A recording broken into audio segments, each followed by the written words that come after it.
Ladies and gentlemen, welcome to the Detroit Sports Sit Down. And oh man, football season is here, and so is frustration.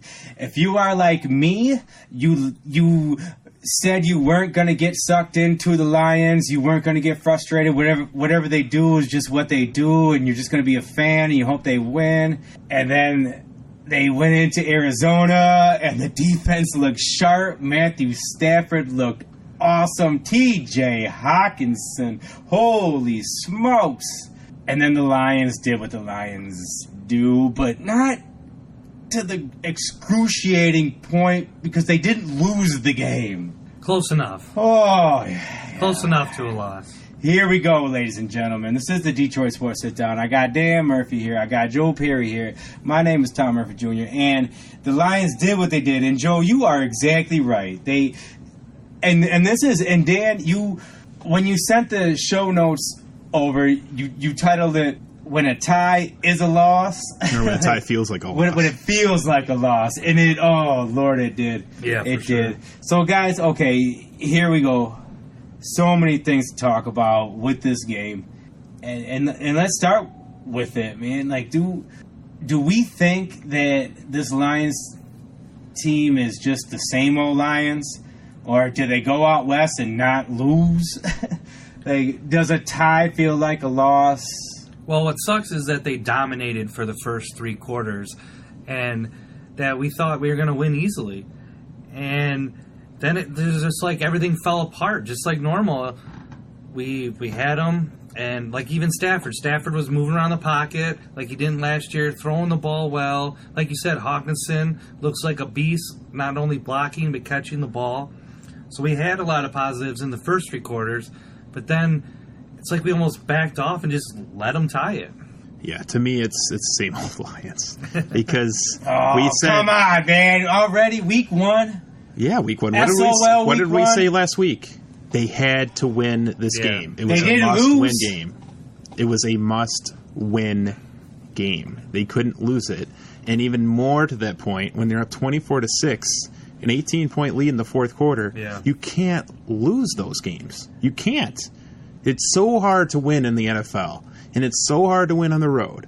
And when you got an opportunity like that, an 18-point lead in the fourth quarter, those things haunt you. So even if the Lions do have a decent season, are hanging around, maybe they go like 9-7, 8-8. This game is going to come. Oh, they won't even finish that. It'll be like 6-1, or whatever the hell. Like, it's going to come back to haunt them one way or the other. And now with the schedule they have ahead of them, they have, just an absolute murderer's row of the schedule. Man, like this game, they had to win it, and they didn't. All right, look. Did they have to win this game? Yes. Oh, yeah. It's hard to say as a week one. The NFL is going to change. Like, think about just week one. How many different things happened? Look how much Jacksonville lost their quarterback now. Nick Foles, who just came in, all that. You go all these different storylines. The Antonio Brown storyline with the Raiders. The Raiders come out on Monday night, against Denver. But then there's Joe Flacco. Like, just storylines. The Lions, they didn't lose. And they looked good for But it was the first minute of the fourth, like the first three quarters and the first minute of the fourth quarter, they look great. And in fact, like even further, like if a couple things went differently, the Lions would have dominated that game. They would have looked great, gone on the road in Arizona and done what they had to do. Is Arizona going to the playoffs? No, and this is where I'm going with this, man. Okay. What happened is they didn't, man. They didn't. The defensive line did not dominate throughout the fourth quarter. And what do we call it, Dan? Winning time. The fourth quarter is winning time. We have so much depth on the defensive line, and then they started to look tired. The offensive line, the whole game looked rough, man. Like, we thought this offensive line might be a problem in preseason. It looks like a problem. It looks like it's gonna be a problem. Now Stafford, I don't.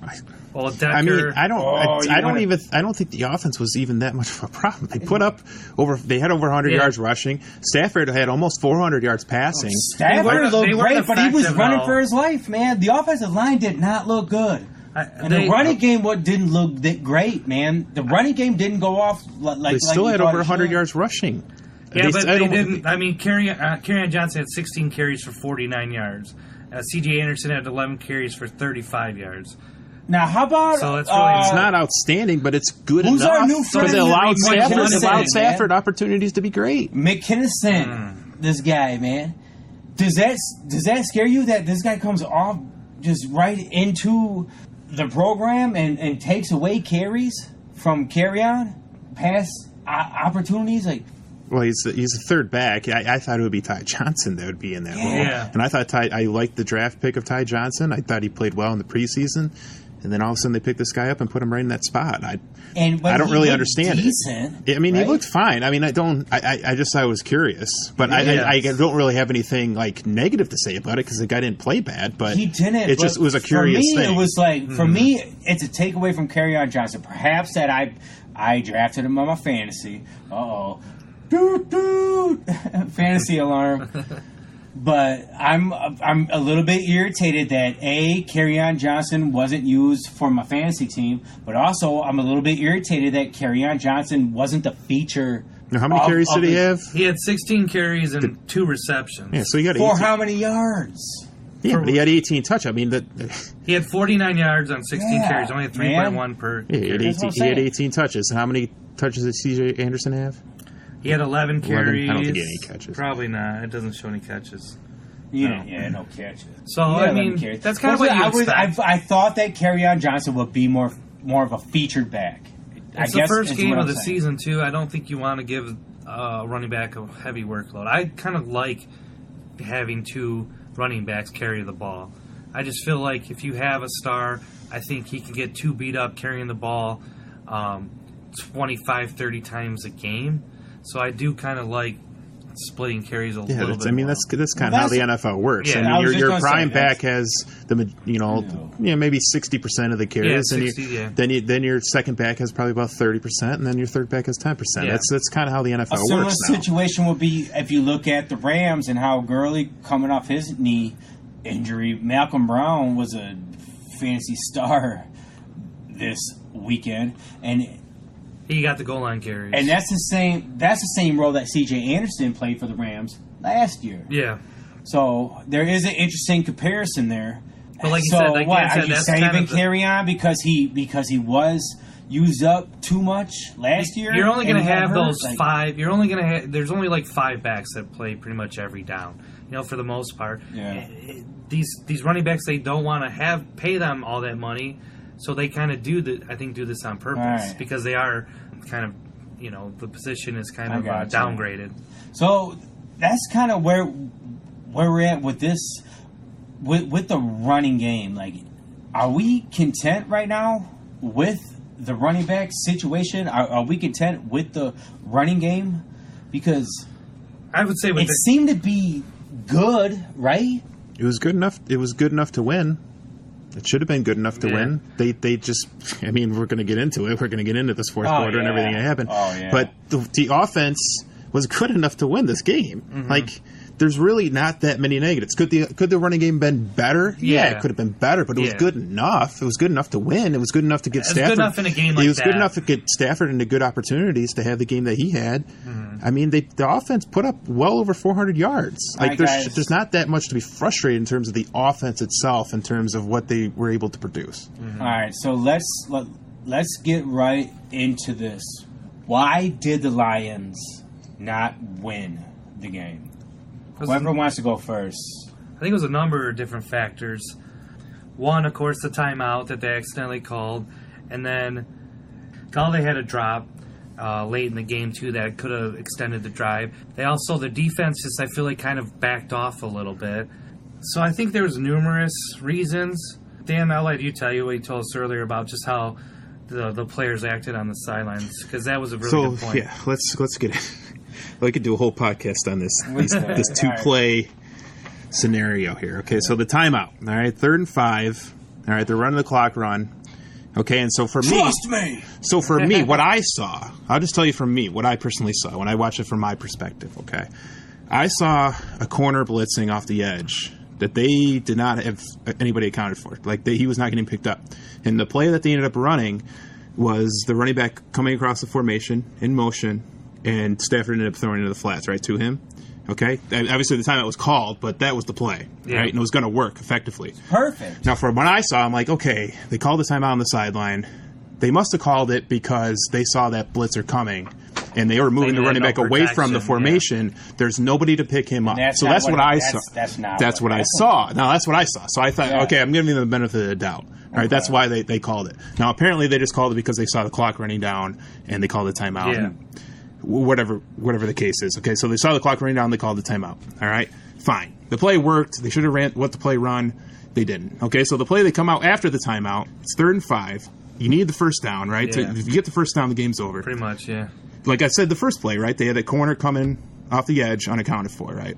They come up again. I'm like, that corner's coming again. And there's nobody there to pick them up.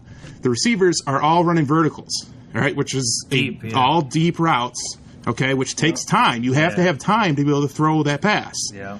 There's no time with this corner coming off the edge unaccounted for. Comes in untouched, gets to Stafford. Stafford just has to throw up a duck. There's nobody underneath for him to go to because there's no underneath route because everybody's going deep. It's a horrendous play call. Horrendous. Mm-hmm. In that situation, you cannot call a worse play than that. Even if they ran the ball, it would have been a better call. Because at least it would have ran clock. Who called that play then? That's Darrell Bevell. And it's their bubble, and this is, there's so many things. Is he the same one that called the timeout? Because I'm going to get into it, okay? So let me just finish my thought. Let me finish my thought, okay? All right. So with Darrell Bevell, okay? What's Darrell Bevell most known for? Running the ball. Wow. No. One play. Was that Pete Carroll? When he didn't No, it was Darrell Bevell. Is that known as fact? Yes. He was the offense corner. He called the play. They both. Pete Carroll took the blame, but it's Darrell Bevell, the offense coordinator, who called the play. Yeah. He called the pass play in the Super Bowl that was intercepted by the Patriots at the end of the game instead of giving the ball to Marshawn Lynch. Yeah. It's the biggest moment of Darrell Bevell's career. He fell apart and called a terrible call. Now you go back into this situation, right? You just called a timeout. You know there's blitzer coming untouched, and you don't account for that blitzer again, and you call 4 verticals on a play that's 3rd and 5. 3rd and 5, yeah. Get the ball. You got it. First of all, Arizona has no timeouts. You want that clock to keep running. Mm-hmm. If you don't get the first down, at least keep the clock running. Yeah. They have everybody running deep. They don't have the blitzer accounted for. Same thing happens. Stafford throws a duck, and it's incomplete. It's basically a timeout for Arizona, and you got to punt the ball. It's inexcusable, and it's Darrell Bevell showing again, when the pressure is on, he doesn't make a good play call. And Patricia's just as much to blame. He let the timeout be called when they should have ran the play, right? They come out, they run 4 verticals play. He should have said, hey, no, we're not running that play. We got to run something different. That's where the head coach has to step in and say no. Can't Stafford audible out of that too? He should be able to, He can. Can't he call Omaha? Isn't Omaha? I don't know if maybe they're not giving Stafford. Omaha. Maybe they're not giving Stafford that opportunity in that situation. I don't know. And maybe that's why he came off the sideline and said, "Hey, trust me." Yeah, because and then he came. Okay, so now you keep going right there. Okay, because I want to break this whole scenario down before we all give our opinions. You want to get back into? No, I want to finish this. Yes, because I'm going to finish with how the Lions. It's a losing culture, right? Okay, so that happens, right? Stafford's coming off the field. He's all pissed off. Right? Because he's saying, trust me. I assume for the first play where they called the timeout, just let him handle it, right? Because they obviously had the right play call. He called the audible on that play. They were gone, man. And they had it. The game's over. If they don't call the timeout on the sideline, game's over. The game is over, So that's where Stafford's screaming, trust me. Okay, so you got that going on. You got that in the atmosphere. Now, Stafford's pissed off, yelling at the coaches. The whole team knows it, right? So now they're punting. Who could trust who? So now they're punting, right? Again, remember, Arizona has no timeouts. Lions are up 8 points. They're punting the ball from the 50, okay? You pin them in deep. You pin them in deep, right? The game's probably going to be over. The way the Lions defense have been playing all game, you pin them in deep. You force Arizona to drive at most, or at least I should say, 80 yards down the field, right? Mm-hmm. Game's probably over. Instead, Sam Martin comes out. The punt team comes out. Punts get blocked. Mm-hmm. All right? So now Arizona's going to go a short field. Now you got Sam Martin come out the field. He's all pissed off because the punt got blocked. Somebody came in free. He comes off the sideline, takes his helmet off, chucks it on the ground. He's screaming at everybody. Yeah. So they got Stafford pissed off, yelling at coaches, saying, trust me. You got Sam Martin come out the field, chucking his helmet on the ground, all pissed off, yelling at everybody. Mm-hmm. And everybody is in this panic mode, pissed off, crazy mode, like they just lost the game. it's still an You're still up. 8-point game with 2 minutes to go. Yeah, they still got to score a touchdown and get a 2-point. And Arizona's coming out with a rookie quarterback. Mm-hmm. They got a rookie head coach. Like, they got all this pressure on them. And the Lions are acting like the game is over because of this scenario. Yeah, they screwed up. They made some mistakes. But you gotta keep your head straight and go out and finish this game. You have an 8-point lead. Finish this thing and win it. But instead, you have everybody pissed off, throwing their helmets around, screaming at each other, and it just tells me, hey, I'm watching that, I'm like, this is just a losing organization. They all feel it, they all know it, and it's just, that stuff cannot happen. That you don't see that happen on the Patriots. You don't see Tom Brady coming out the field and chucking his helmet on the ground in key situations. Those things do happen, You do see Brady yell at people, though. Man, Brady will grab people by their face masks, by their necks. But he's a leader. That's different. There's so many different leadership situations. Rub off. Let me go to Dan's point. It does rub off on other players because I coach hockey too. I've coached baseball. It does rub off on other players when you do get upset, when you do get mad at the refs. I've seen where in hockey where people get mad at the refs, and then everybody's like, "Oh my God, the refs are against us! The refs are against us!" It gets in your head, and then you play like shit. All right, look. Here's the thing, though, man. If Stafford throws his helmet and goes nuts and checks Darren Bevel, and then they go out and they win that game in overtime, that looks like, oh man, that's the fire of a leader. That's competitiveness. That's how you go out and win games. But did that happen, or did they lose? That's how. No, I'm just saying. Or did they all fall apart and lose? And that's how it depends, man. On how the leader handles it. And Stafford's got to be that leader. You go on YouTube, man. You see. But Tom Brady taking his helmet off and just chugging it on the sideline and losing his mind. But there's difference between going up to that person and yelling at him and say, hey, no, I don't agree with you, than to go, walk around and be like, oh, blah, blah, blah. You know what I mean? So there's one thing to go to someone and be like, hey, I don't disagree with you, blah, blah, blah, than to go to your teammates and be like, oh, he doesn't know what he's doing. I don't know. I feel like that was, today. Right now, man, I don't think Brady's like a better winner because he knows when to be fired up and when not to be. This guy, it helps. I think I'm starting to understand what you're saying, Dan. I don't want to believe it because I really didn't want to believe it this year. But it is. I think it's just losing. It's losing culture. And you start to believe it. So how you become lionized? We say you become lionized. That's a new word. It's not. It's like SOL is old school, man. It's now lionized, man. Yeah. It's like Danny Amendola. Yeah, how many Super Bowl rings does Danny Amendola have? Yeah. And he's become lionized. In a key situation, he can't run out of bounds. In overtime with the clock running out, everybody watching that says, oh, he's just going to step out of bounds. Yeah. And all of a sudden he steps back in and gets tackled. He gets 3 yards. What are you doing? That's a totally he doesn't make that play. He doesn't make that play on the Patriots, but he makes that play on the Lions. And it's like, how? Why? You can go back through film. Everything every Patriot does isn't perfect, And Patriots have lost games before. They haven't won every game for the last 30 years. But they don't have incredible collapses like this. They don't make incredibly horrible mistakes. They don't have, the timeout situation like that. Those things just don't happen. And if they did, you would hear about them that whole week, right? Why does it? Because Matt Patricia was a defensive coordinator for a Super Bowl winning team, man. Wasn't a head coach. He walked off the plane a head coach. with the Goodell clown nose, and he was the coolest person in America. At that moment, Matt Patricia was the coolest dude in America. Because he was showing up Roger Goodell walking off the plane with that clown nose Roger Goodell. Everybody loved Matt Patricia at that moment, right? Mm-hmm. And now he's the one looking like the damn clown. And that's what's worrying me. Because what I'm starting to understand is that there isn't a Patriot way that can be like you can't take the Patriot way, market it in a textbook and sell it to people who want to coach football. I think the Patriot way is Tom Brady and Bill Belichick. And that's it. And that's pretty much it. And this is what it's looking like, man, it's already been looking like that. You can go off the look at the Belichick tree. Yeah. And I think I hate to say it because I really believed that Patricia was gonna bring the Not the Patriot way, just a winning. But look at where all these here. coaches go, though, man. You know, they go to losing teams. Yeah. It's just tough, man. It's hard to turn teams around. Wow, like how? Okay, is Probably happens all Miami? the time Are the now. Miami Dolphins a losing team? Yes. They have been for the last for a 15 while. years. They're the only undefeated team that went 14-0. Yeah, in the 70s. Yeah.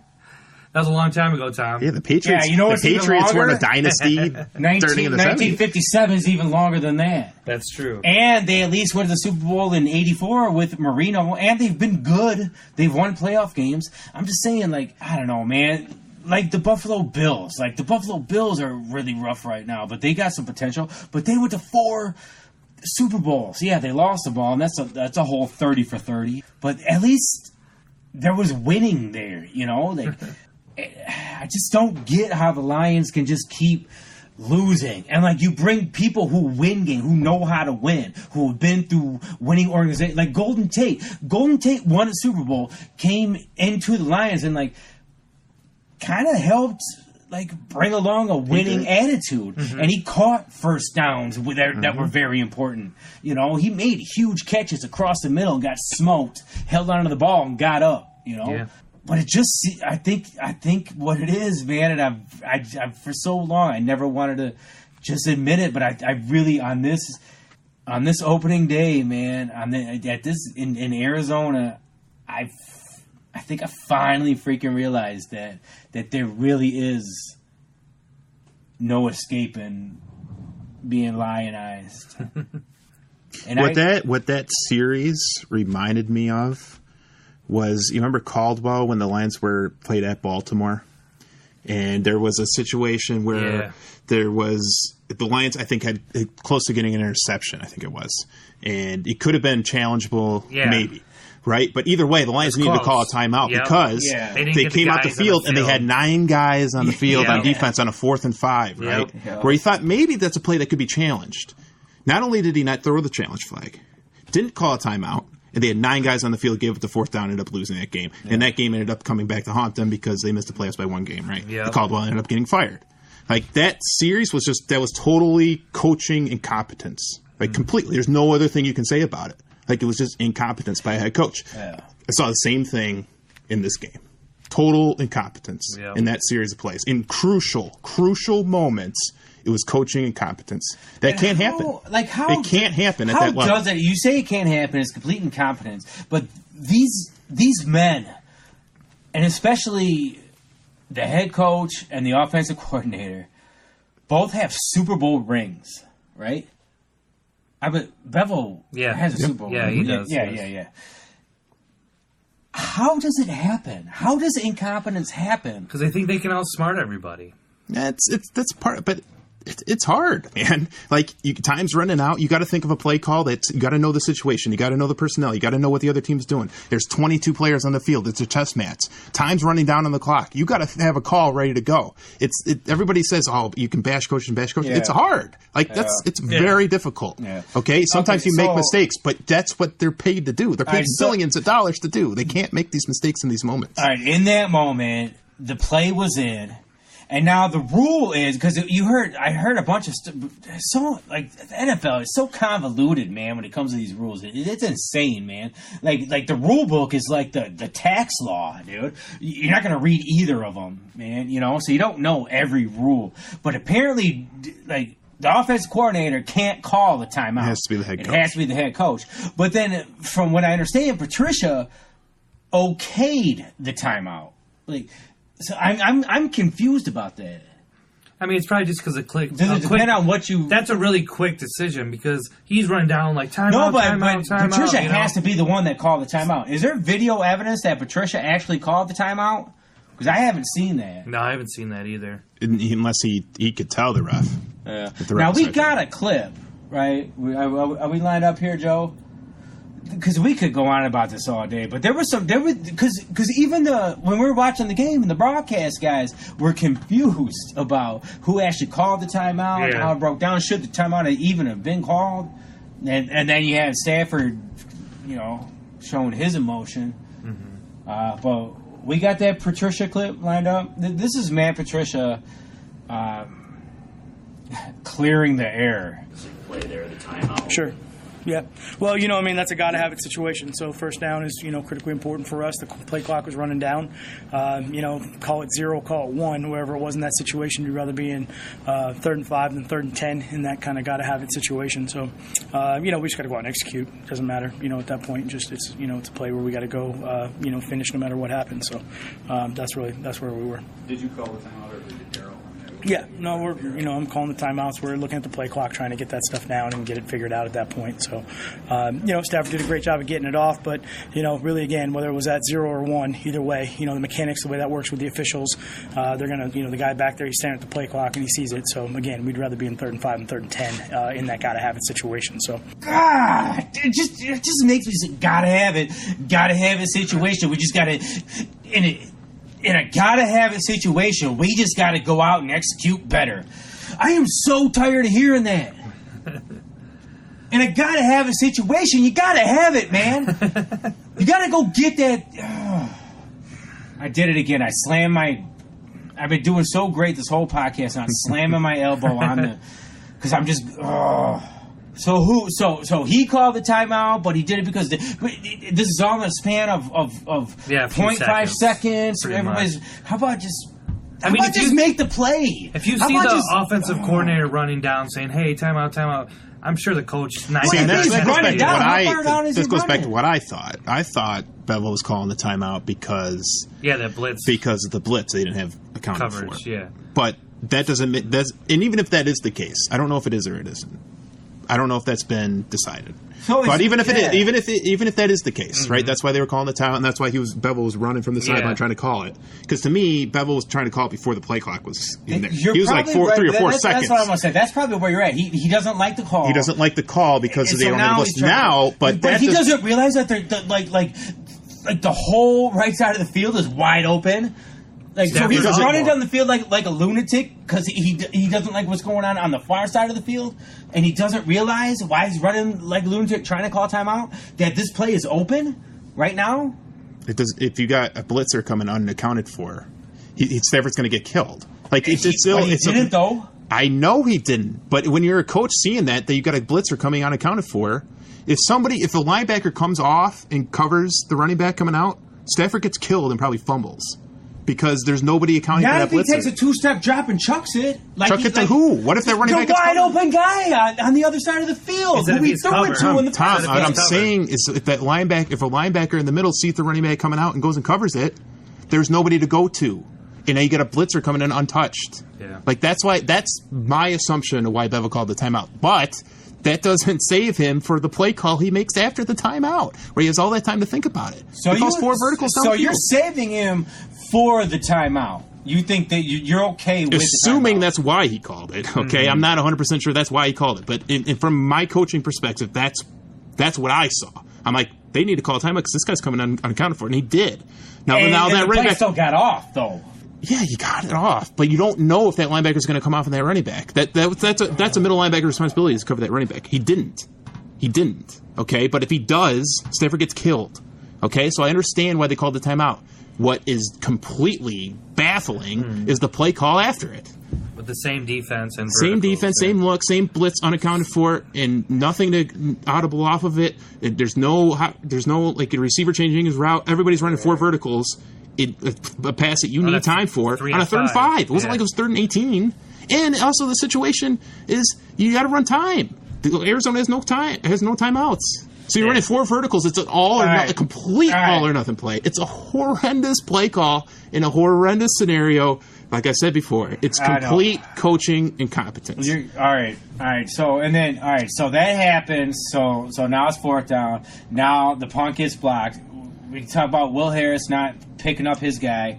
Sam Martin losing his mind on the sideline because the punt's blocked. But just at that point, though, like once the timeout happened, once everything started to right, it was 3 things in a row. Third and 5, we make the play, but there's a timeout. And then 3rd and 5 after the timeout, we don't get the 1st down. And then, did you guys know that punt was going to get blocked somehow? Like at that point, like once the timeout and then the 3rd down, once the conversion didn't happen. Was it at that point? Because for me, it was at that point where I'm like, it's all about to go to hell right now. No, I didn't think that at that point. I didn't think they were going to fall apart like that. You didn't think the punt block was coming. I didn't think the punt block was coming, but once they started driving, then I'm like, they're going to get the 2-point conversion too. Yeah. But at that point, I didn't think. Is that what it was? It wasn't the punt block. I felt, because I'm telling you guys, man, I felt it. I'm like, this punt's going to get blocked. Like I just knew it, man. I don't know what it was. Probably 30 years of being a Lions fan and just knowing what's about to happen. For me, it really wasn't. That didn't really set in for me until they scored the touchdown, and then I'm like, they're going to get the 2-point. Yeah. I thought they were going to win the game after that, but I thought even after the block punt, I thought, okay, all right, rookie quarterback. Yeah. Game on the line. They still get an 8-point lead. You've spent all this money, all the talk off season. They've got the greatest defensive line the Lions have ever had, franchise history. What free agent pickups? Oh, they get Daniels out the pit. Unbelievable. This defensive line is going to terrorize quarterbacks. Just wait until they get an opportunities exactly like this situation, and that defensive line was nowhere to be found. Yeah. They were tired, man, at that point, dude. But you're chasing like 20-year-old Kyler Murray around, man. Like that gets tiring, man. You know, that's a bullshit argument. Yeah, it's a rookie quarterback. They got the 8-point lead. It's all going to be passing. Rush. They got no timeouts. 24-6 in the fourth quarter. This defensive line was supposed to be the strength of the team. Yeah, but nobody else was there either, man. The whole team collapsed again. I thought Matt Patricia's supposed to be a defensive genius. Yeah, where's that? With the great defense, you brought in an offensive coordinator, so you're not even a part of the offense right now. You're pretty much only defense. But you let the worst team in the league last year with a rookie quarterback. So what do we do now? Score 27 on you. Yeah, what do we do, man? Is this just an already a synopsis of what's going to happen? Because we haven't even got into the murder's row. And I said before, I mean, I think I'm a lot different than you, Tom. I went into this season totally apathetic. I said it in the last week. Like, this team has to show me. Like, and I still didn't, even when they were up 24-6, I'm like, oh, this is nice, but the Cardinals are terrible. Like, that's all I looked at. I'm like, God, the Cardinals are terrible. Kyler Murray's not ready yet. Yeah. Like, you got a rookie head coach who kind of looks like he's over his head. I'm like, we'll see what this Lions team is about when they go through this murder's row of a schedule. And then they completely collapse, and I just kind of laughed at it, to be honest with you, because I'm like, this is just typical. Like, this is typical Lions, and nothing's changed my mind in terms of how they're going to end up with the schedule. Like, I can't see them winning a game in this murder's row schedule. I don't. I think they're going to be. I don't think they're going to get a win until they play the Giants. I think week 8. Yeah, seriously, man. Because every team that they play now is going to be favored. Looks better than every team they play is going to be favored. And Tom, you said, oh, you know, like they got this stuff, but things changed in the NFL. You know, there's all these different stories, injuries. Guys get hurt. Look at it, right? So you got the Chargers. They won in overtime, right? They beat the Colts. Now the Colts, I think, are a good football team, but they don't have football game. Yeah, I think the Colts are going to be a good team even without Andrew Luck, right? Present's no Andrew Luck, but they still got a pretty good football team. Solid so the Chargers won, Eagles won, right? The Chiefs won. They look great, even with they went into Jacksonville. Tyreek Hill getting hurt. Jacksonville defense. Yeah, Tyreek Hill gets hurt, and then Sammy Watkins goes absolutely haywire. Yeah. You know, like the Chiefs team is great. You know, and then you got the Vikings, who looked absolutely dominant against the Atlanta Falcons, up 28-0. Okay, and then you got the Packers. The Packers, they didn't look great, but that defense looked pretty darn good against the Bears on Monday. On Monday, and Thursday night football. Rodgers and that offense is going to get going at some point. Rodgers is so excited about his defense, and it's in Green Bay on a Monday night. Yeah. So what of those games do you see this Lions team winning? Not a single one of them, man. Unless things do happen, though, and okay. This is where I'm going to completely flip this whole segment here. Because there were some things to look at about this Lions team, all right? Matt Stafford, his back looks okay. Yeah, looks healthy. He had a really good game. 300 yards, 3 touchdowns, no picks. He had like 380, yeah. T.J. Hawkinson looks like he's worth a first-round pick. Matter of fact, let's give a big shout-out to T.J. Hawkinson for the best rookie tight end performance in the NFL history as far as, like, the first game. Yeah, rookie debut. Yeah, rookie debut for a tight end, best in 6 NFL receptions, history, 131 yards, and a touchdown. And this guy looks legit, all right? He even had some good blocks out there, too. He was blocking really good. Danny Amendola, wow, we were frustrated with him a little bit. He had some great catches. Kenny Galladay is going to be good. Man, Kenny Galladay is going to be good. Jesse James, it's the second tight end, looks good too. Yeah, he's more of the blocker. He didn't have a huge... He's had one catch for 15 yards. Yeah. The running backs, man. I think there is now, like I said, I drafted Kerryon Johnson probably too high in my fantasy league. But you're always drinking that Kool-Aid, Tom. But I think with Kerryon, CJ, and I think Ty Johnson is going to get unleashed at some point. And then this oh my God, McKisson. Sorry, man, he was on the team for like 3 days, and he comes in and has some impact. You know, catching the ball. There were some things to be excited about because for 3 quarters that team looked pretty damn good. They really did. And this is my glasses half full glass of Kool-Aid. You know, not the glass is half empty. The glass is always full. It's just half Kool-Aid, half poison. And if I'm on the not poison side, the team looked good, man. It was fun watching that game for the first 3 quarters. They looked good. They looked dominant. Things looked sharp. So my 8-8 prediction, I don't know if I can stand by that at this point now. After this. But so many things can happen in the NFL, and they happen so quickly. But I don't know, man. The defensive line let me down in the fourth quarter. The offensive line really... I don't even know if they let us down. I don't even know if it was the whole offense. It's just Taylor Decker. Mainly Taylor Decker. Well, he's going against a beast. He had 4 penalties and a couple sacks. Yeah, if he wasn't holding, he was just letting the guy go, man. He was jumping off sides. It was bad. It was a bad game from a guy. Everybody got beat, though. Every one of them got beat, Not really. I mean, I go back to at the offense, for the most part, if everything doesn't just completely collapse and they end up getting that first down, say the team timeout doesn't get called, they get the first down, right? They win 24-16. Okay, and we're talking about, hey, 4-minute offense. They ran the ball. They drove down the field. They got big first downs to end the game. Yeah. The offense looked great. Look at Hawkinson. Look how efficient Stafford looked. The running game wasn't fantastic, but it was good enough when it needed to be. Yep. Those are all things we would be talking about. Exactly. Hey, but it didn't. And you change it, and you look. Now we're looking at the coaching staff. We're frustrated with the coaching staff. We think they're all in over their head. And then you look at the defense. You say, you put all this money in the defensive line. In the situation that this is why you spend the money on, they don't show up. And they tie. I keep wanting to say lose because they felt like a loss, right? And that's the title of this podcast, when a tie feels like a loss, because it felt like a loss. It does feel, but it was like so important for them to win this game. And they had it. It was right there. And they just let it slip away. Here's the thing, though, man, and I guess there's 15 more weeks. We could wrap this up, this Lions edition of the Detroit Sports Sit Down, with this, man, because we did title the episode "When a Tie Feels Like a Loss," but it wasn't a loss.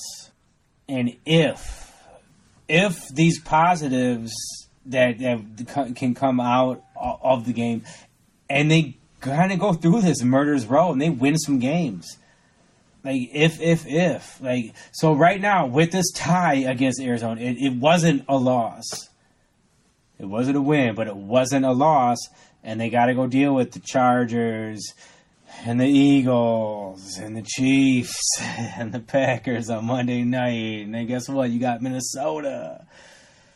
What if they hold their own and go 500 in these next 4 games? You know, with the bye week, week 5 bye week is brutal too. You never want your bye week that early. But we can't just give up on the Lions right now, week 1, right? I gave up on them before the season. I mean, you have to. Can't. I mean, these games. I mean, they have to win at least a couple of them, right? That's what I'm saying. That's what it comes down to. They got to win. Well, they at least got to win the home games. Yeah. We'll say that. So they got. Oh, you got to beat they got the Chargers. So they got the Chargers next week. Woo. They got the Chargers next week. This is one they I'm tired of saying it, but they absolutely have to win it. Yeah. Like, you can't go 0-1-1 with who they got after that. Of this whole stretch, this is probably the easiest win out of them all, and it's definitely not easy. Yeah. But out of this stretch, this is the easiest one to get. All right, Dan. If they're 0-4 going into the bye week, do you fire Patricia? Mind you, your bye week is week. Well, they won't be 0-4, but they won't like. But if they lose the next 3 games and they're Patricia 0-3-1. Who steps in as the head coach? Daryl Bevell? I don't see Miss Ford doing that. I just don't see that I'm getting rid of someone. So no matter what season. ESPN predicted that the Lions wouldn't win a game. That was simulation. A simulation. I'm not really concerned. It wasn't like starting to feel real though for a second. Well, no, it's already wrong. They already got a tie. But a tie feels like a loss. In terms of the simulation. Oh, so now we're at the semantics. Now the tie is not a loss.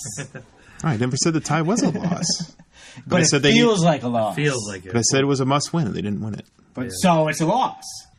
It's whatever the hell you want to call it. It's not a win, though. It's not They're a win. undefeated. It might as well be a loss. It's a tie, and then it was a man. They looked really good until they realized that they were the Lions. Yeah, but let's get into it. We all agree that this is a must-win going forward, right? Next week against the Chargers. There's no must-wins anymore, man. I don't even know I can't agree on. Well, the Arizona was a must-win. They didn't get it. So now this really is a must-win because I think we can all. But we can all agree that this is the easiest one of the stretch. Right? I guess for what? Like a must-win for what? Being in contention in the playoffs towards the end of the season. To make the playoffs. Did you think this team was going to make the playoffs anyway this year? Then what are we doing here? I don't know. Honestly, we got to talk like if they can win some games, like they got to be in contention. This is a game they're gonna have to win because the games after this one are really extremely tough. This is the easiest one of the stretch. Plus I don't know. The Chargers, on the road too. The Chargers look pretty good, man. Yeah, they do, good. Tom. I know that. I'm not gonna. Well, so do the Chiefs, Vikings, and Packers. Yeah, exactly. And the Eagles. Oh, let's not forget the damn Eagles. So they got the Chargers fantastic. Next week. What do we think about this game? I don't know. What are your predictions? I think they're. Oh, God, they're gonna lose. Man. They're gonna lose. I don't think they have a chance against them, to tell you the truth. The only way they can win would probably be. I mean, their defense would have to get a lot of pressure on Rivers and stop the run, and their defensive line, and maybe they can do it for 4 quarters. But that's the only way, and I just do not see that happening. And by the way, with Melvin Gordon out now over the last 2 seasons, when he's out, the Chargers are 5-0. Yeah, they're so don't bring up. So if you hear anybody say, "Well, they don't got Melvin Gordon," well, just throw that out the window because Eckler's pretty freaking good. Look, Rivers. Last time the Chargers came to Ford Field, it was Christmas Eve. 2000 and something. It's been a long time, but I was there. I was in the building. It's 2011, and they had a playoff berth on the line, man. And they beat the Chargers, and it was one of the best Christmases of my life. And it's hard as hard as it is for an East Coast or Midwest team to travel out west. It's equally as hard for a West Coast team to travel to the Midwest or out east. They do have their problems. Eckler looks damn good. That's why I drafted him early in my fantasy draft. Dude. I think the Lions can maybe win the game, maybe not. I got them going 8-8 for the season. I got them maybe winning, losing, or tying in each game for the next. No, I don't know, man. I don't know. What the hell, man? I don't know, man, because this team could be really good. They look like the Lions look like they could be good. There's talent on this roster. There's talent in positions. There's coaches that know what they're doing. There's Super Bowl rings on this coaching staff. But man, it was another SOL implosion week 1. So I don't know. I don't know what to expect here. I really don't. If I got to make a prediction, man, I'm going to go with I just think that the Lions are going to come into their home opener on week 2 and beat a West Coast team. I think the Lions can do it, man. I think they can beat the Chargers 38-34. Well, I'm going to say this. They better start off well the Lions better start off well, because if they start off poorly, that crowd is going to turn on this entire team, and it's going to be really, really ugly at Ford Field. With that said, I think this is going to be a good football game. I think it's going to be a close football game, but I think in the end, Phillip Rivers is going to make enough plays to take the Chargers over the top. And I just, that defensive line was incredibly disappointing when it was. I mean, I've said it a couple times on this show, but man, like that's what this whole team was. They put so many disappointing. Are you talking about the whole game or just at the end? In money time, winning time. And 8-point lead, 2 minutes to go. The other team has no timeouts. You're facing a rookie quarterback. Shut down that running game. This franchise put a bunch of money into this group.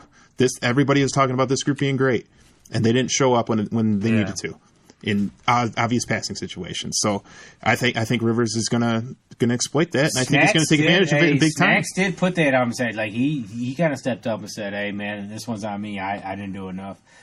I think this defensive line is gonna be ferocious next week, man. Fired up. Yeah, well, they're supposed to be ferocious in week 1, and I didn't see it when time push came to shove. Yeah. But I'm gonna take the Chargers 24-20. Chargers 24-20. All right.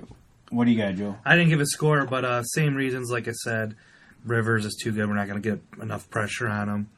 They have a running game. They're a complete team. I think it's going to be 27-20. Lions lose. Lions are going to get the victory next week. They're going to right the ship, and things are going to change. And then, I hope so. I mean, I'm going to be back drinking that Kool-Aid, and then next week I'm going to get to be out here saying, "I told you, the Lions are going to fix everything." One thing about the Lions is they win the games they're not supposed to, and that was 2011, Dan. You were right on that. 2011, 38-10, they blew them 38. Oh, it was one of the best days of my life. And that's the only time we've beat them in the last 1, 2. I was in the building, man. It felt like a playoff game. It was Saturday night. It was on NBC, national television, Christmas Eve. Yep. Christmas Eve. Santa Claus was in the building. It was one of the moments, man. It was one of the very few moments that you get as a Lions fan. Was so those great moments where they earned a wild card spot. They earned a wild card spot, man. And then they get murdered. Yeah, I think it was against the Saints. Didn't the Saints just blow? Well, they didn't murder. It was actually a good game. Lions led at the half. But they like typical Lion fashion, they just made bad plays in big time moments in the fourth quarter, and the Saints ended up winning by a couple touchdowns. Didn't he have like 200 yards? Yeah, Calvin Johnson blew up. Yeah, I think he had like 10 catches, 200 yards, a couple touchdowns. Stafford had a pretty big game. But just another Lions loss in the playoffs. Guys, I'm going to throw this bonus round. I want to do a quick run around the league real quick. All right. Because there are some things. All right, look, Lions talk, we're good. But before we end this Lions edition of the Detroit Sports Sit Down, I just want to do a quick runaround about, like, first of all, I want to know where you guys are at with Antonio Brown doing all the whole thing with the Raiders, and then just basically immediately signing with the Patriots. I think I have to get your thoughts, both you guys, on this. I think it was scripted from the beginning. And I told you guys when we were talked about Antonio Brown coming here, I said there's going to be something. There's going to be something with him. He's just, with the helmets, with all the multimedia stuff. Going to Europe and freezing up his feet. Yeah. Everything with him. I don't know. I think it was just they tried to do that, him and his agent. And you've got insiders like Jerry Rice and like all these people saying like he was playing people. Yeah. Oh, I think so, 100%.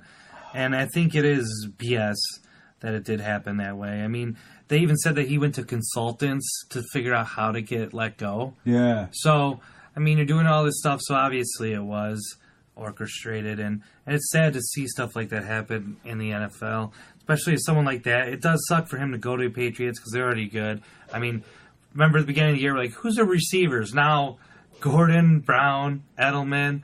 I mean, they're going to be unstoppable again this year. Dorsett.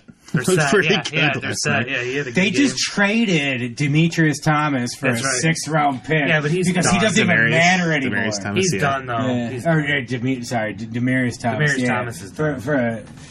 I don't think he's got a ton left, but no. Whatever about him. still but shows you Dan, that he didn't even. What were your thoughts about Yeah. Antonio Brown, man, in this whole saga, and the fact, like, were you like me, where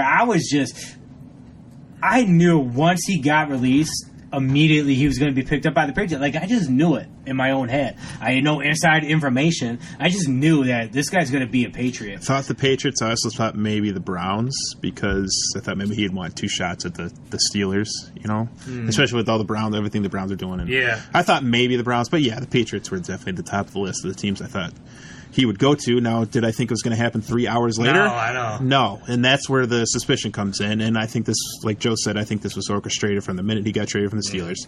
He didn't want to go to the Patriots. There was a trade set up. The Patriots were going to give a first-round pick to the Steelers for Antonio Brown, and the Steelers wouldn't do it, which I don't blame them, because they didn't.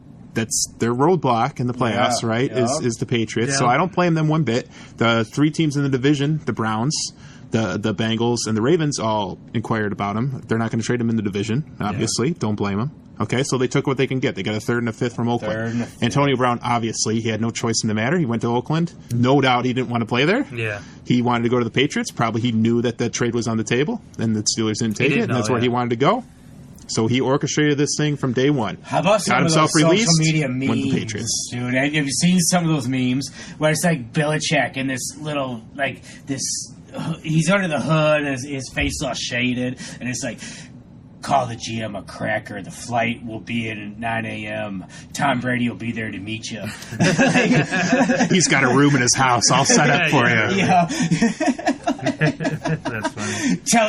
telling you went to Europe and froze your feet somehow. Like, oh my god, dude! Like, it's all comical, but it's messed up though. Yeah. If you think about it, man, because there was talk like in local Detroit media, like, hey, why don't the Lions Would you trade for Antonio Brown? No.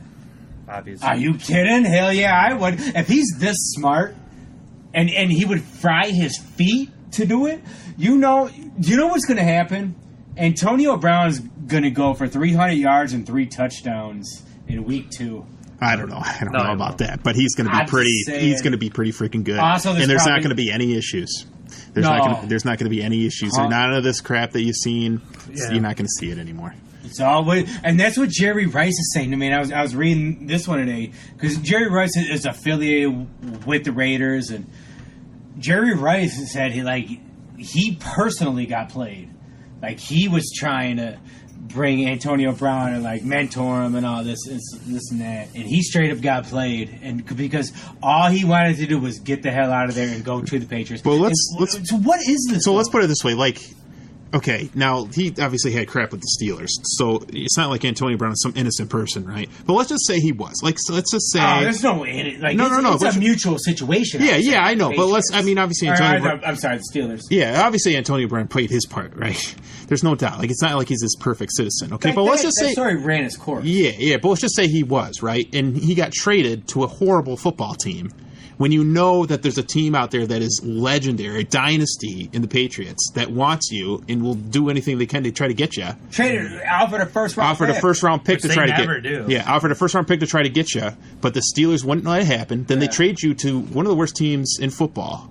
Once you start thinking, quick, your career's so short. Listen, you're in your prime. Can I time out you real quick? Because my question to you, Dan, is why did the information get out now? Because nobody ever knew the trade scenarios to the Steelers until after all this just happened. How come it wasn't immediately known that the Patriots offered a first round pick for Antonio Brown? Why is that later information? Well, I assume the Steelers probably didn't want that out because it probably looks better to them that they didn't take it. Right? Like idiots. Yeah, they only got a 3rd and a 5th for him when they could have gotten a 1st. Right? So I guess it just depends. I mean, maybe the Patriots didn't want that out because they didn't want to lose leverage when he did become a free agent. You know, say, well, you would have given me a first round. We traded a first round pick for me. Yeah. Like, hey, I can get more money. Like, I think it's all teams kind of playing. Then once it all kind of settled, and the agents and stuff too. Everybody has this information. You know who? Like the agents know what's getting dealt with. I would think, right? Like, well, yeah, but To they're some not going degree. to they're going to spread it if they think it's going to help.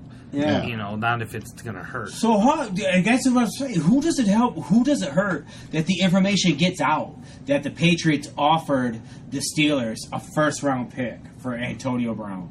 Like you And- said, and it the could hurt Steelers the turned it fan down. base because them not taking it, or even just Who some of leaks their that players. information? Like maybe even whatever team he's going to go to, and they're like, oh well, I'm the number one wide receiver. You guys want Antonio Brown, so it can hurt that team that they're going to. So it can hurt multiple people.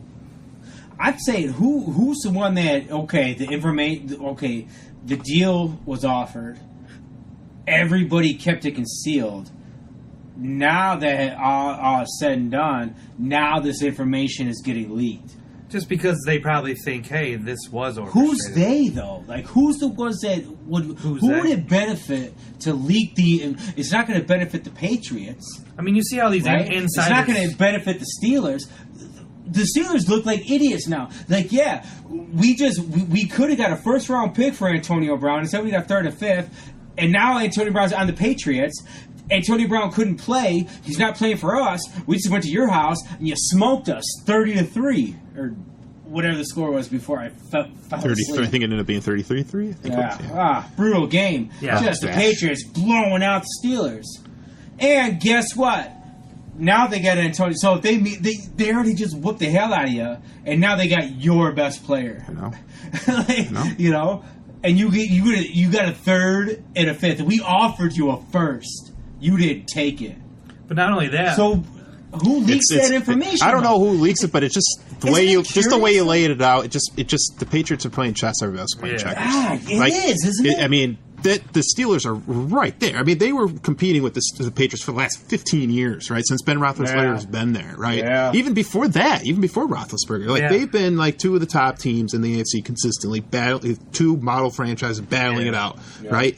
And the Patriots have totally played them. Like I said, the Patriots are playing chess, everybody else is playing checkers. And they just blew out the Steelers on the first week when the Patriots are kind of notoriously slow coming out of the break, or coming out of the start. And they look dominant, and now they're about to get one of the best receivers in football. Like, it's like, Jesus, man. Like, how does this happen? Like, how do the Steelers let that whole situation fall apart with that team? Like, how good they were. They're gonna be good, man. What's I don't know, man. They're gonna be just fine, man. I'm telling you. The Steelers, I don't know this year. It's man. week one. Ben Roethlisberger's getting older. He's already been mentioning retirement before the season. Yeah, but he's not there yet. They don't have Steelers the, are going to be fine. They don't have the talent they did, man. I'm telling you. What's before we end the segment? What's one thing that you guys noticed the first week of the NFL season? I'll give you mine first. Mine is the Cowboys. I think the Cowboys are Super Bowl contenders. I think they have all the tools: defense, offensive line, wide receivers, running back. After week one, I think they're legit Super Bowl contenders. I will say the Houston Texans. And even though they lost that game last night against the Saints, it was incredible football game. Yeah, it was. And Deshaun Watson looks like a top 10 quarterback for sure. Now, the problem with them is, can they keep Watson healthy? They couldn't keep him healthy last year, and that's what kind of... It's 6 sacks. Yeah, that's how their season fell apart last year because Watson got hurt. Yeah. If Watson can stay healthy, they can keep Hopkins healthy, who's had some little injury issues in the past too. If they can keep that tandem healthy throughout the season, they're going to run away with that division. Number one, and number two, they could give a team like the Patriots some problems. Mm-hmm. You know, they could give the Chiefs some problems. Yeah. So they're a team that definitely watch out for. That I wanted to see what Watson could do, especially on that stage and in the road in New Orleans. And he looked incredible. So that was my takeaway. Injuries happen quickly. Injuries happen, like, they always change. Like, last year, Garoppolo going down to week 2, it happened. This year, Nick Foles, man, you really thought Jacksonville had a solid quarterback and things were going to look good. And all of a sudden, Nick Foles goes down. And that defense, now they got lit up by Kansas City for sure. But Nick Foles was looking good. That offense was rolling. And that Jacksonville defense is going to be good. Now, Nick Foles, boom. what really strikes me is how injuries affect certain teams. Some teams are built around one or two guys, and other teams can just sustain an injury to a superstar and keep on rolling. So the biggest thing that strikes me is the difference between Jacksonville and Kansas City.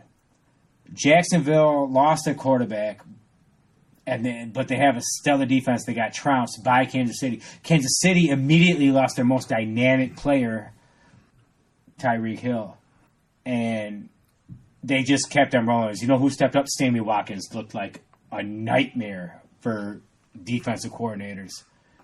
That team just keeps on rolling. Andy Reid has this offense built as a machine, and they can just plug guys in. The NFL is a machine, and some things just stay the same. So the biggest thing that I can say right now in one statement is things stay the same. The Chiefs are going to be awesome. The Lions are going to let you down. The Saints have some magic going on. And all the rest is going to fall by the wayside because it's going to be a fun season with a whole bunch of magic. But good teams are going to be good. Bad teams are going to be bad. And the Browns are going to brown. The Lions are going to lion. It's football, baby. We're here, man. Week 1, man. A lot of things are going to change, but a lot of things are going to stay the same. And I'm going to tell you right now, the New England Patriots are going to win the Super Bowl. Ladies and gentlemen, this is the Detroit Sports Sit Down. This is the Detroit Lions edition. We are perplexed, I think is the word, because the Lions didn't lose. Man, they were up 24-6, and they didn't freaking win. So, is it SOL? Who knows? This is the Detroit Sports Sit Down. Peace.